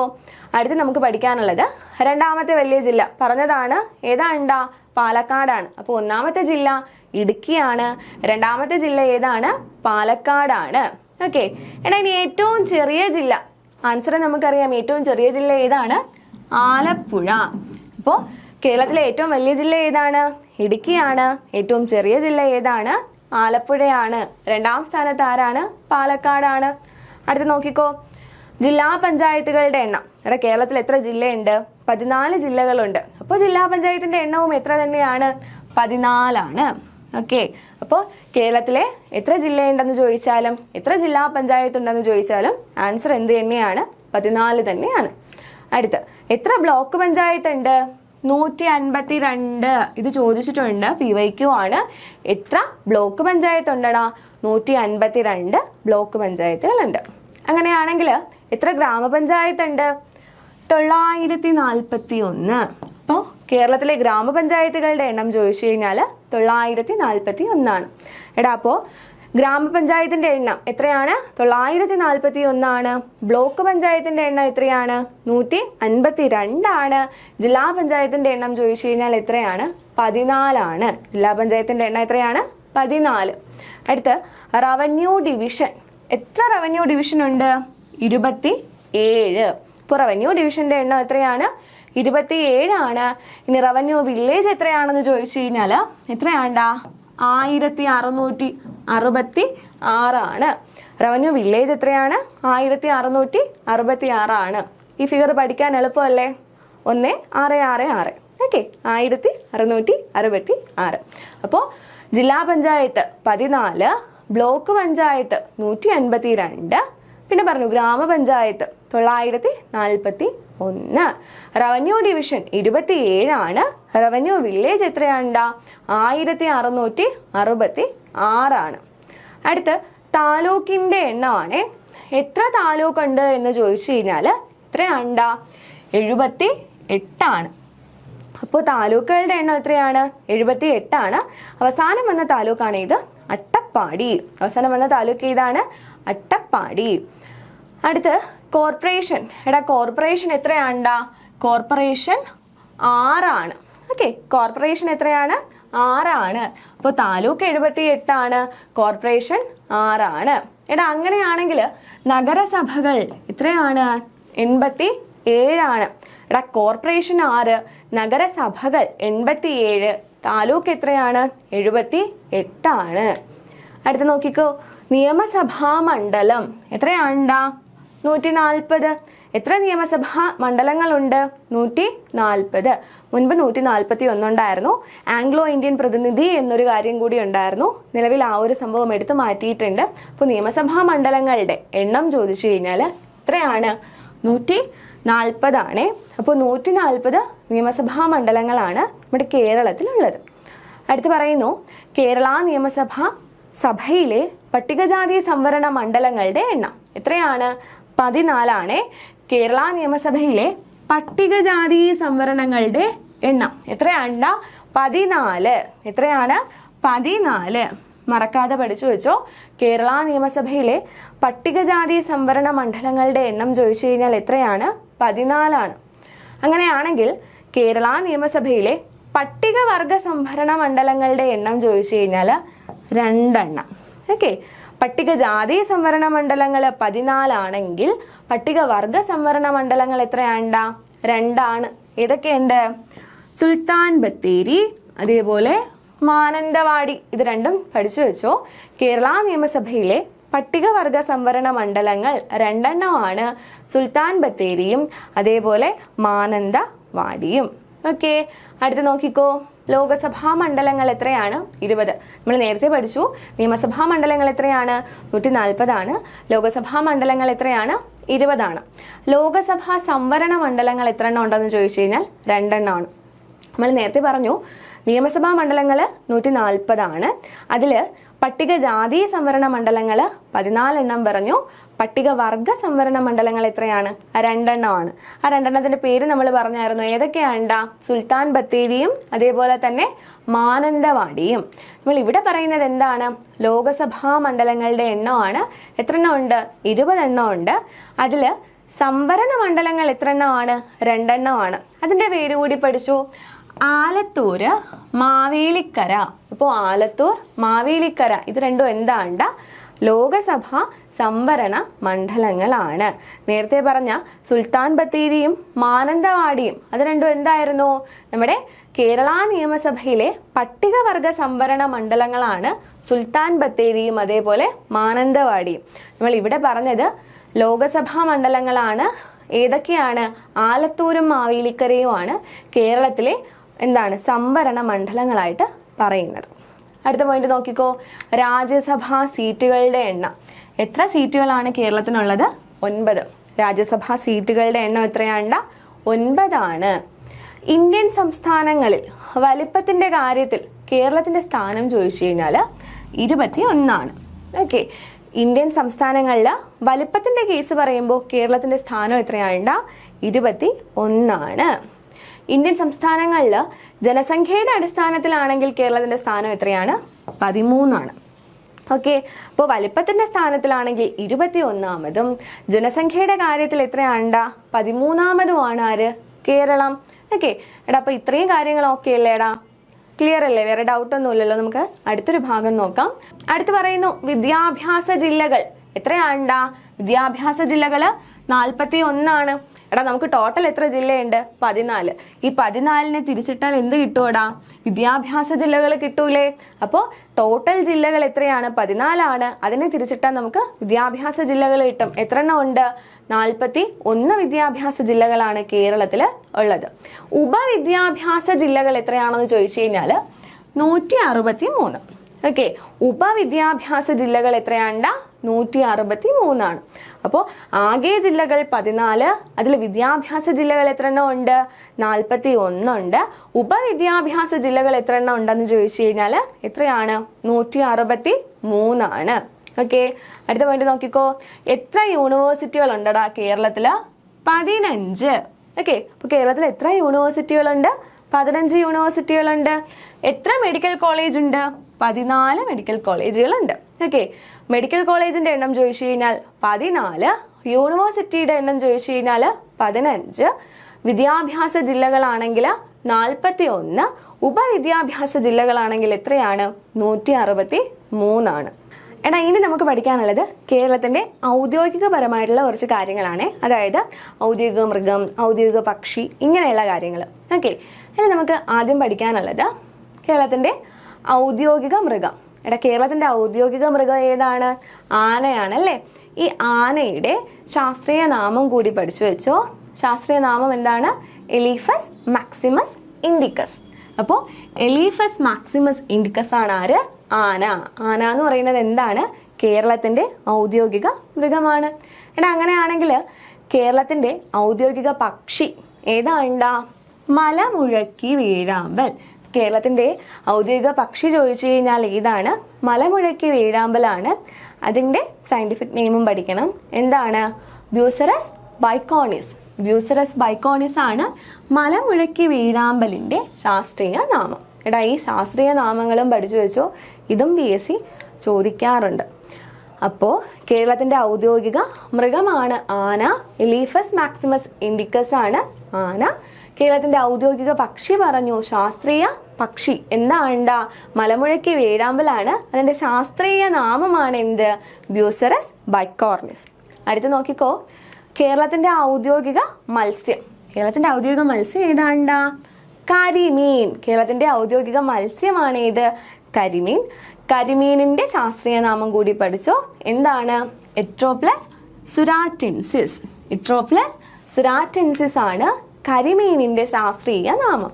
അപ്പൊ നമ്മൾ പറഞ്ഞത് എന്തൊക്കെയാണ്? കേരളത്തിന്റെ ഔദ്യോഗിക മൃഗമാണ് ആന. ആനയുടെ ശാസ്ത്രീയ നാമമാണ് എലീഫസ് മാക്സിമസ് ഇൻഡിക്കസ്. അത് കഴിഞ്ഞ് പറഞ്ഞു കേരളത്തിന്റെ ഔദ്യോഗിക പക്ഷി ഏതാണ്? മലമുഴക്കി വേഴാമ്പൽ. അതിന്റെ ശാസ്ത്രീയ നാമവും നമ്മൾ പറഞ്ഞു എന്താണ്ടാ? ബ്യൂസറസ് ബൈക്കോണിസ്. അത് കഴിഞ്ഞിട്ട് പറഞ്ഞു കേരളത്തിന് ഒരു ഔദ്യോഗിക മത്സ്യമുണ്ട്. അതിന്റെ പേരാണ് കരിമീൻ. ശാസ്ത്രീയ നാമമാണെങ്കിൽ എട്രോപ്ലസ് സുരാറ്റൻസിസ്. ഓക്കെ അല്ലേ? അത് കഴിഞ്ഞ് പറയുന്നു കേരളത്തിന്റെ ഔദ്യോഗിക വൃക്ഷം. നമുക്ക് എല്ലാവർക്കും അറിയാം എന്താണ്ടാ? തെങ്ങാണ്. അപ്പോൾ കേരളത്തിന്റെ ഔദ്യോഗിക വൃക്ഷം ഏതാണ്? തെങ്ങാണ്. തെങ്ങിന്റെ ശാസ്ത്രീയ നാമവും ഓൾമോസ്റ്റ് എല്ലാവർക്കും അറിയായിരിക്കും. എന്താണ്? കോക്കസ് മ്യൂസിഫറ. കോക്കസ് മ്യൂസിഫറ ആണ് എന്ത്? തെങ്ങിന്റെ ശാസ്ത്രീയ നാമം. അപ്പോൾ കേരളത്തിന്റെ ഔദ്യോഗിക വൃക്ഷമാണ് ഏത്? തെങ്ങ്. തെങ്ങിന്റെ ശാസ്ത്രീയ നാമം ചോദിച്ചു കഴിഞ്ഞാൽ ഏതാണ്ടാ? കോക്കസ് മ്യൂസിഫറ. കോക്കോസ് മ്യൂസിഫറ. അടുത്ത് നോക്കിക്കോ, കേരളത്തിന്റെ ഔദ്യോഗിക പുഷ്പം ഏതാണ്? കണിക്കൊന്ന. അപ്പോൾ കേരളത്തിന്റെ ഔദ്യോഗിക പുഷ്പവും നമ്മൾ പഠിച്ചു. ഏതാണ്ടാ? കണിക്കൊന്നയാണ്. കണിക്കൊന്നയുടെ ശാസ്ത്രീയ നാമം എന്താണ്? Cassia fistula. അപ്പോൾ കാഷ്യ ഫിസ്റ്റുല എന്തിന്റെ ശാസ്ത്രീയ നാമമാണെന്ന് ചോദിച്ചു കഴിഞ്ഞാൽ നമുക്കറിയാം എന്തിൻ്റെയാണ്? കണിക്കൊന്നയുടെ ശാസ്ത്രീയ നാമമാണ്. അത് കഴിഞ്ഞ് നോക്കിക്കോ, കേരളത്തിന്റെ ഔദ്യോഗിക പാനീയം എന്താണ്ടാ? ഇളനീർ. അപ്പൊ കേരളത്തിന്റെ ഔദ്യോഗിക പാനീയം എന്താണ്? ഇളനീരാണ്. അപ്പൊ നമ്മൾ പറഞ്ഞ കാര്യങ്ങൾ ഒന്നുകൂടി നോക്കാം. നമ്മൾ പറഞ്ഞു ഔദ്യോഗിക വൃക്ഷം ചോദിച്ചു കഴിഞ്ഞാൽ തെങ്ങാണ്. തെങ്ങിന്റെ ശാസ്ത്രീയ നാമം കൊക്കോസ് മ്യൂസിഫറ. ഔദ്യോഗിക പുഷ്പം ചോദിച്ചു കഴിഞ്ഞാൽ കണിക്കൊന്നയാണ്. Cassia fistula. കേരളത്തിന്റെ ഔദ്യോഗിക പാനീയമാണ് ഇത്? ഇളനീർ. അങ്ങനെയാണെങ്കിൽ കേരളത്തിന്റെ ഔദ്യോഗിക ഫലം, നമ്മുടെ കേരളത്തിന് ഒരു ഔദ്യോഗിക ഫലമുണ്ട്. അതേതാണ്? ചക്ക. അപ്പൊ നമ്മുടെ ഔദ്യോഗിക ഫലം ഏതാണ്ടാ? ചക്കയാണേ. ചക്കയാണ് കേരളത്തിന്റെ ഔദ്യോഗിക ഫലം. ഇതിന്റെ ശാസ്ത്രീയ നാമം ചോദിച്ചു കഴിഞ്ഞാൽ പഠിച്ചു വെച്ചോ. ആർട്ടോകാർപ്പസ് ഹെറ്ററോഫിലസ്. ആർട്ടോകാർപ്പസ് ഹെട്രോഫിലസ് എന്നുള്ളതാണ് ചക്കയുടെ ശാസ്ത്രീയ നാമം. അതുപോലെ നമ്മുടെ കേരളത്തിനൊരു സംസ്ഥാന ശലഭമുണ്ട്, അതിൻ്റെ പേരാണ് ബുദ്ധമയൂരി. അപ്പോൾ എന്താണ് ബുദ്ധമയൂരി? കേരളത്തിൻ്റെ സംസ്ഥാന ശലഭമാണ് ഇത് ബുദ്ധമയൂരി.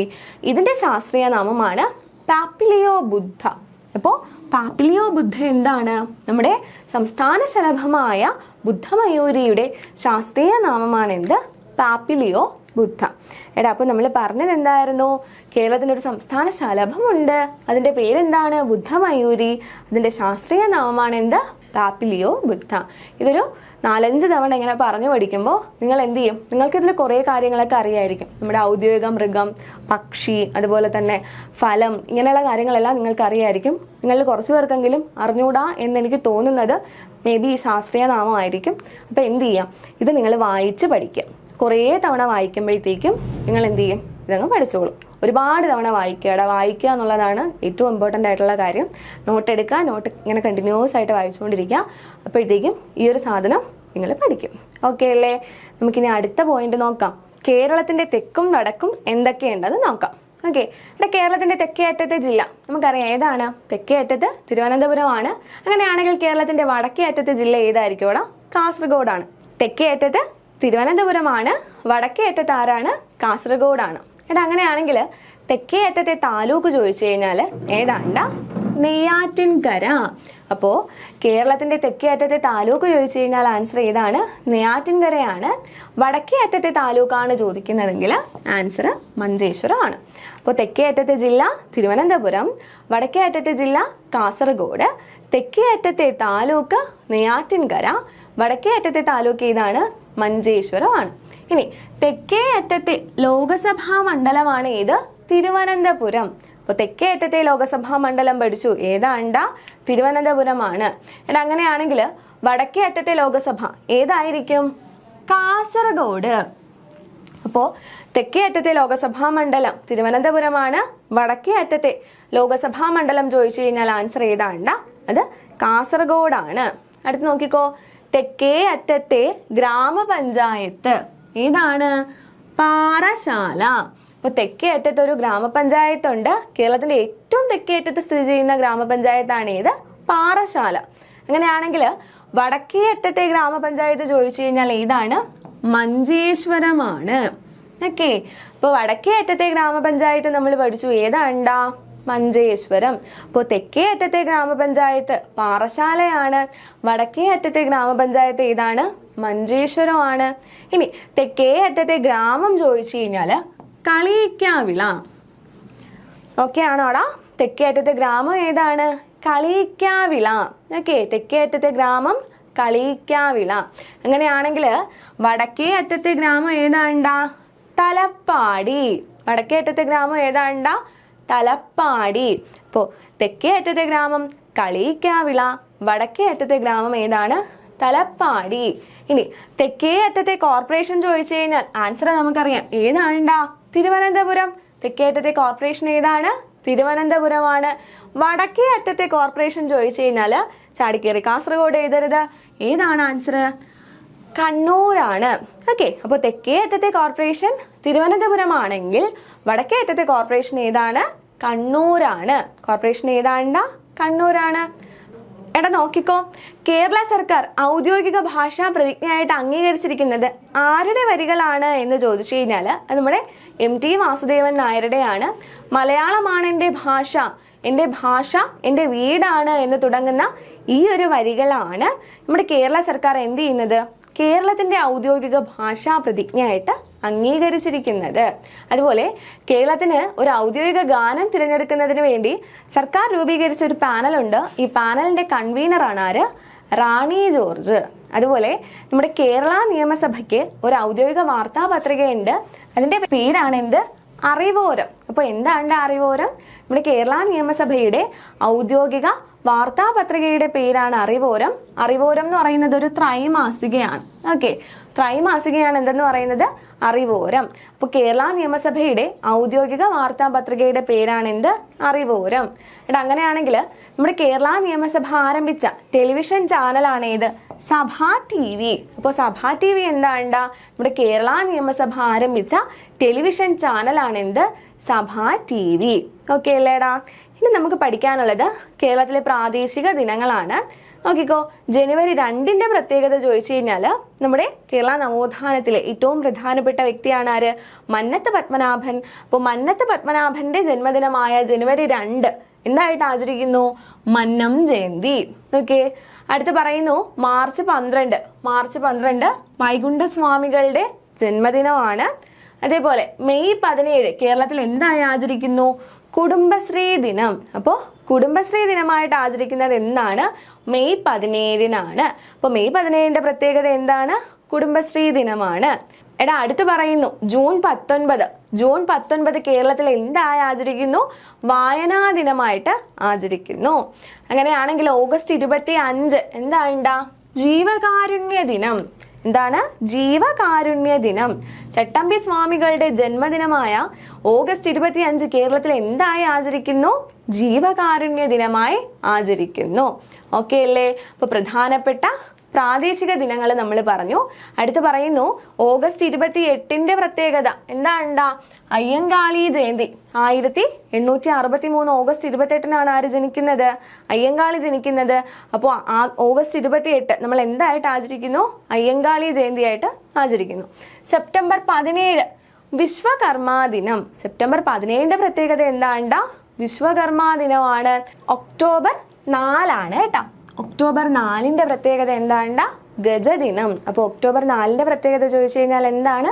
ഗജദിനമാണ്. ഒക്ടോബർ 13 കേരള കായിക ദിനമാണ് കേട്ടോ.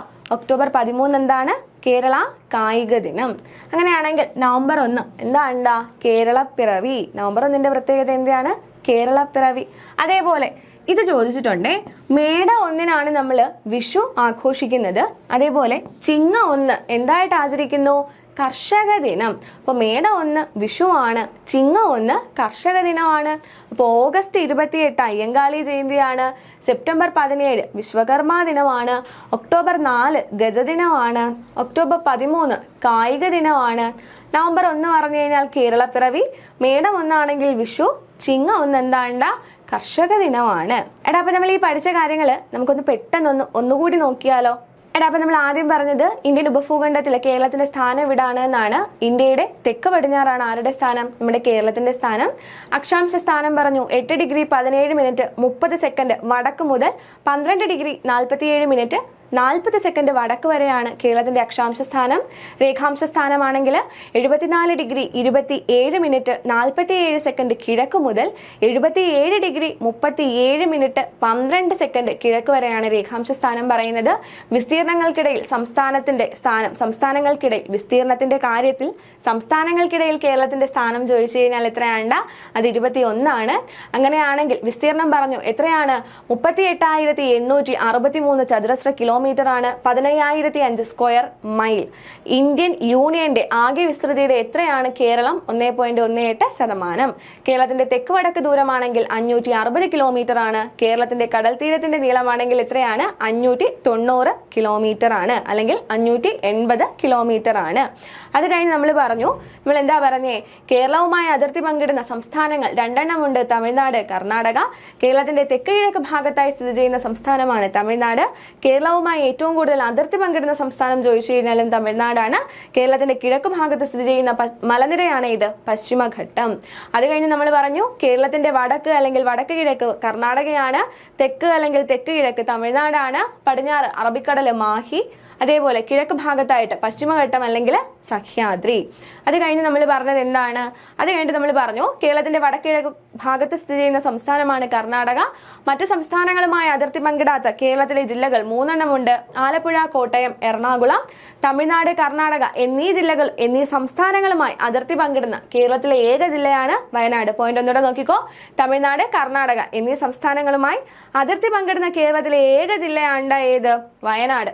അത് കഴിഞ്ഞ് നമ്മൾ പറഞ്ഞു ഏക താലൂക്ക് ആണെങ്കിൽ സുൽത്താൻ ബത്തേരി. തമിഴ്നാട്, കർണാടക എന്നീ സംസ്ഥാനങ്ങളുമായി അതിർത്തി പങ്കിടുന്ന കേരളത്തിലെ ഏക ജില്ല വയനാടാണ്. ഏക താലൂക്ക് സുൽത്താൻ ബത്തേരിയാണ്. ഏക പഞ്ചായത്ത് നൂൽപ്പുഴയാണ്. അതേപോലെ ഏക ഗ്രാമം ചോദിച്ചു കഴിഞ്ഞാൽ ഏതാണ്? മുത്തങ്ങയാണ്. അത് കഴിഞ്ഞ് പറഞ്ഞു കർണാടകയുമായി അതിർത്തി പങ്കിടുന്ന കേരളത്തിലെ ജില്ലകളാണ് കാസർഗോഡ്, കണ്ണൂർ, വയനാട്. അത് കഴിഞ്ഞ് നമ്മൾ പറഞ്ഞത് സമുദ്രാതിർത്തി ഇല്ലാത്തതും മറ്റ് സംസ്ഥാനങ്ങളുമായി അതിർത്തി പങ്കിടാത്തതും കേരളത്തിലെ ജില്ലകളാൽ മാത്രം ചുറ്റപ്പെട്ടതുമായിട്ടുള്ള ജില്ലയാണ് ഏത്? കോട്ടയം. കേരളത്തിൽ സ്ഥിതി ചെയ്യുന്ന കേന്ദ്രഭരണ പ്രദേശത്തിന്റെ ഒരു ഭാഗമാണ് മാഹി. മാഹി ഏത് കേന്ദ്രഭരണ പ്രദേശത്തിന്റെ ഭാഗമാണെന്ന് ചോദിച്ചു കഴിഞ്ഞാൽ പുതുച്ചേരിയാണ്. അത് കഴിഞ്ഞ് നമ്മൾ പറഞ്ഞു കേരള സംസ്ഥാനം വന്നത് 1956 നവംബർ 1 രൂപീകരിക്കുമ്പോൾ 5 ജില്ലകളാണ് കേരളത്തിൽ ഉണ്ടായിരുന്നത്. തിരുവനന്തപുരം, കൊല്ലം, കോട്ടയം, തൃശൂർ, മലബാർ എന്നിങ്ങനെ 5 ജില്ലകളാണ് കേരള സംസ്ഥാനം രൂപീകൃതമാകുമ്പോൾ നമ്മുടെ കേരളത്തിൽ ഉണ്ടായിരുന്നത്. കേരളത്തിലെ ജനസംഖ്യ 2011 ഫൈനൽ സെൻസസ് പ്രകാരം എത്രയാണ്? 3,34,6,061 കേരളത്തിലെ ജനസംഖ്യ. ദശാബ്ദ ജനസംഖ്യ വളർച്ചാ നിരക്ക് ചോദിച്ചു കഴിഞ്ഞാൽ 4.91%. 14 ജില്ലകളുണ്ട്. തലസ്ഥാനം തിരുവനന്തപുരമാണ്. വ്യാവസായിക തലസ്ഥാനം എറണാകുളമാണ്. സാംസ്കാരിക തലസ്ഥാനം തൃശ്ശൂരാണ്. കേരളത്തിലെ ഏറ്റവും വലിയ ജില്ല നിലവിൽ ഏതാണ്? ഇടുക്കിയാണ്. ഓക്കെ, മുന്നേ ഏതായിരുന്നു? പാലക്കാടായിരുന്നു. ഇപ്പോൾ ഏതാണ്? ഇടുക്കിയാണ്. ഇടുക്കി ജില്ലയിലെ ഇടമലക്കുടി ആദിവാസി പഞ്ചായത്തിന്റെയും റവന്യൂ രേഖകളിൽ എറണാകുളം ജില്ലയിലെ കുട്ടമ്പുഴ വില്ലേജിന്റെയും ഭാഗമായിരുന്ന 12,718.5095 ഹെക്ടർ ഭരണ സൗകര്യത്തിനായി ഇടമലക്കുടി വില്ലേജിലോട്ട് ചേർത്തപ്പോഴാണ് നമ്മുടെ ഇടുക്കി എന്ത് ചെയ്തത്? ഒന്നാമതായത്. ഇടുക്കിയുടെ ആകെ വിസ്തീർണം നിലവിൽ 4,612 ചതുരശ്ര കിലോമീറ്റർ ആണ്. മുൻപത് എത്രയായിരുന്നു? 4,358 ചതുരശ്ര കിലോമീറ്റർ ആയിരുന്നു. പാലക്കാടിന്റെ വിസ്തീർണം പഠിക്കണം. 4,482 ചതുരശ്ര കിലോമീറ്റർ ആണ്. അങ്ങനെയാണെങ്കിൽ എറണാകുളത്തിന്റെ പുതിയ വിസ്തീർണം ചോദിച്ചു കഴിഞ്ഞാൽ 2,924 ചതുരശ്ര കിലോമീറ്റർ ആണ്. പഴയത് എത്രയാണ്ടാ? 3,068 ആണ്. 4ാം സ്ഥാനത്തുള്ളത് തൃശ്ശൂരാണ്. 3,032 ചതുരശ്ര കിലോമീറ്റർ ആണ് തൃശ്ശൂരിന്റെ വിസ്തീർണം. 1997 മുൻപ് ഇടുക്കിയായിരുന്നു 1ാം സ്ഥാനത്ത്. എന്നാൽ 1997 ജനുവരി 1 ദേവികുളം താലൂക്കിൽ നിന്ന് കുട്ടമ്പുഴ വില്ലേജ് എറണാകുളത്തെ കോതമംഗലം താലൂക്കിലോട്ട് ചേർത്തതോടുകൂടിയാണ് ഇടുക്കി 2ാമതായത് എന്നുള്ള കാര്യവും ഇവിടെ പറയുന്നുണ്ട്. അത് കഴിഞ്ഞ് നമ്മൾ പറയുന്നു രണ്ടാമത്തെ വലിയ ജില്ല പാലക്കാടാണ്. ചെറിയ ജില്ല ആലപ്പുഴയാണ്. ജില്ലാ പഞ്ചായത്തുകൾ 14 ബ്ലോക്ക് പഞ്ചായത്തുകൾ 152 ഗ്രാമപഞ്ചായത്ത് 941 27 റവന്യൂ ഡിവിഷനും 1666 റവന്യൂ വില്ലേജുകളും കേരളത്തിലുണ്ട്. അത് കഴിഞ്ഞ് പറയുന്നു താലൂക്കുകളുടെ എണ്ണം 78 അവസാനം വന്ന താലൂക്ക് ഏതാണ്? അട്ടപ്പാടിയാണ്. കോർപ്പറേഷൻ 6 ഉണ്ട്. നഗരസഭകൾ 87 ഉണ്ട്. നിയമസഭാ മണ്ഡലം 140 കേരളത്തിലെ പട്ടികജാതി സംവരണ മണ്ഡലങ്ങളുടെ എണ്ണം 14 പട്ടികവർഗമാണെങ്കിൽ 2 സുൽത്താൻ ബത്തേരിയും മാനന്തവാടിയും അവിടെ മറക്കാതെ പഠിച്ചു വെച്ചേക്കണം. അത് കഴിഞ്ഞ് നമ്മൾ പറഞ്ഞത് കേരളത്തിലെ ലോകസഭാ മണ്ഡലങ്ങളാണ് 20 ഉണ്ട്. അതിൽ സംവരണ മണ്ഡലങ്ങൾ 2 ഏതൊക്കെയാണ്? ആലത്തൂരും അതേപോലെ മാവേലിക്കരയും. രാജ്യസഭാ സീറ്റുകളുടെ എണ്ണം എത്രയാണ്? 9 ഇന്ത്യൻ സംസ്ഥാനങ്ങളിൽ വലിപ്പത്തിന്റെ കാര്യത്തിൽ കേരളത്തിന്റെ സ്ഥാനം 21 ആണെങ്കിൽ ജനസംഖ്യയുടെ കാര്യത്തിൽ എത്രയാണടാ? 13. അത്രയും കാര്യങ്ങൾ ക്ലിയർ ആണ്.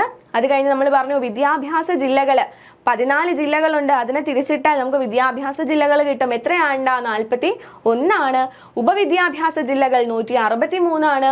യൂണിവേഴ്സിറ്റികൾ 15. മെഡിക്കൽ കോളേജുകൾ എത്ര എണ്ണം ഉണ്ടടാ? 14 ഉണ്ട്. അത് കഴിഞ്ഞ് നമ്മൾ പറഞ്ഞത് കേരളത്തിന്റെ ഔദ്യോഗിക ജീവികളൊക്കെയാണ്. കേരളത്തിന്റെ ഔദ്യോഗിക മൃഗം ആനയാണ്. എലിഫസ് മാക്സിമസ് ഇൻഡിക്കസ് എന്നാണ് ശാസ്ത്രീയ നാമം. കേരളത്തിന്റെ ഔദ്യോഗിക പക്ഷിയാണ് മലമുഴക്കി വേഴാമ്പൽ. എന്താണ് ശാസ്ത്രീയ നാമം? യുസറസ് ബൈക്കോർണിസ് എന്നാണ്. കേരളത്തിന്റെ ഔദ്യോഗിക മത്സ്യം പറഞ്ഞു ഏതാണ്ടാ? കരിമീനാണ്. ശാസ്ത്രീയ നാമം എട്രോപ്ലസ് സിറാറ്റൻസിസ് ആണ്. അത് കഴിഞ്ഞ് നമ്മൾ പറഞ്ഞു ഔദ്യോഗിക വൃക്ഷം തെങ്ങാണ്. കൊക്കോസ് മ്യൂസിഫറയാണ്. എന്ത്? ശാസ്ത്രീയ നാമം. അതുപോലെ ഔദ്യോഗിക എന്താണ് പുഷ്പം ചോദിച്ചു കഴിഞ്ഞാൽ നമ്മുടെ എന്താണ്? കണിക്കൊന്നയാണ്. കണിക്കൊന്നയുടെ ശാസ്ത്രീയ നാമം പറഞ്ഞു എന്താണ്ടാ? Cassia fistula. അത് കഴിഞ്ഞ് പറഞ്ഞു കേരളത്തിന്റെ ഔദ്യോഗിക പാനീയം എന്താണ്ടാ? ഇളനീരാണ്. അതുപോലെ ഔദ്യോഗിക ഫലം ചോദിച്ചു കഴിഞ്ഞാൽ ആൻസർ ഇതാണ്, ചക്കയാണ്. ശാസ്ത്രീയ നാമം എന്താണ് ചക്കയുടെ? എട്രോകാർപ്പസ് സിറാറ്റൻസിസ്, ആർട്ടോകാർപ്പസ് സിറാറ്റൻസിസ് എന്നാണ്. അത് കഴിഞ്ഞ് പറഞ്ഞു സംസ്ഥാന ശലഭം ബുദ്ധമയൂരിയാണ്. ശാസ്ത്രീയ നാമം പാപ്ലിയോ ബുദ്ധ എന്നാണ്. അത് കഴിഞ്ഞ് നമ്മൾ പറഞ്ഞത് തെക്കും വടക്കുമാണ്. തെക്കേ അറ്റത്തെ ജില്ല തിരുവനന്തപുരം, വടക്കേ അറ്റത്തെ ജില്ല കാസർഗോഡ്. തെക്കേ അറ്റത്തെ താലൂക്ക് നെയ്യാറ്റിൻകര, വടക്കേ അറ്റത്തെ താലൂക്ക് മഞ്ചേശ്വരം, തെക്കേ അറ്റത്തെ ലോകസഭാ മണ്ഡലം തിരുവനന്തപുരം ആണെങ്കിൽ വടക്കേ അറ്റത്തെ ലോകസഭാ മണ്ഡലം ഏതാണ്ടാ? കാസർഗോഡാണ്. തെക്കേ അറ്റത്തെ ഗ്രാമപഞ്ചായത്താണ് പാറശാല, വടക്കേ അറ്റത്തെ ഗ്രാമപഞ്ചായത്ത് മഞ്ചേശ്വരം. കേരളത്തിന്റെ തെക്കേ അറ്റത്തെ ഗ്രാമം കളിയിക്കാവിള, വടക്കേ അറ്റത്തെ ഗ്രാമം തലപ്പാടി. തെക്കേ അറ്റത്തെ കോർപ്പറേഷനാണ് തിരുവനന്തപുരം, വടക്കേ അറ്റത്തെ കോർപ്പറേഷൻ ചോദിച്ചു കഴിഞ്ഞാൽ ഏതാണ്? കണ്ണൂരാണ്. ഏതാണ്ടാ? കണ്ണൂരാണേ, മറന്നു പോവാതെ പഠിച്ചു വെച്ചോ. വടക്കേ അറ്റത്തെ കോർപ്പറേഷൻ ഏതാണ്? കണ്ണൂരാണ്.